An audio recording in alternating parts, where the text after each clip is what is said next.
I was born in Philadelphia, and I grew up in a very small town called Wayne, Pennsylvania.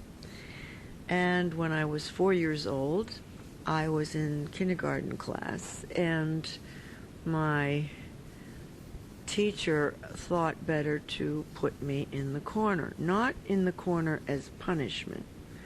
And that particular day, my mother happened to come and pick me up. She picked me up every day, but that day she decided to come into the room where we were playing and dancing, and so all the things you do in kindergarten. And she saw me in the corner, and you'd have to know my mother to understand. She didn't say what happened. She didn't say, why is Anna in the corner? She just went to the teacher and said, what did Anna do?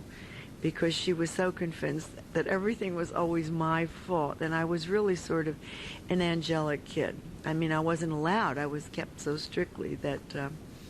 Anyway, the teacher explained that when the other children were playing and napping and dancing, that was fine, but whenever we sang together, the children would get so upset because I was so loud. So she had to segregate me just momentarily. And that's how I became the soloist of my school. My main interests in school, besides my studies, were athletics. I was very interested. Well, I was captain of the field hockey team, of the basketball team, tennis, lacrosse even. I played briefly until all my friends broke some parts of their body, noses included. So my mother and father made me stop that. Anyway, this led to my applying for a scholarship to the Curtis Institute of Music and the University of Pennsylvania, and I don't know if I ever would have been able to go to such wonderful schools had I not gotten these scholarships. I can remember everything I've ever done, but Karajan was so special to me. The day after Butterfly, he called me, and Walter Legg called me. And if you're a kid and you have a call from these people, you can't even talk, let alone sing. I mean, that's the way I felt. And Walter Legg, without question, working with him was one of the great experiences of my life. He knew so much about recording, and I learned so much from him. And I was always working with Elizabeth Schwarzkopf and Gobi and all these really, I don't want to say father people, but they were a lot older, and above all, they were more experienced than I was.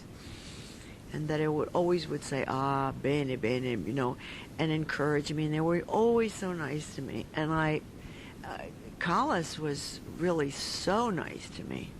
And so somebody poked me in the rib and says, because you're not a threat yet.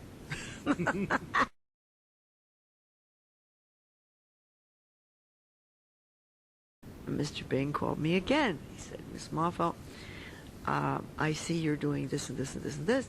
And he said, would you like to come? Oh, he had heard me in the meantime sing The Queen of the Night in Venice.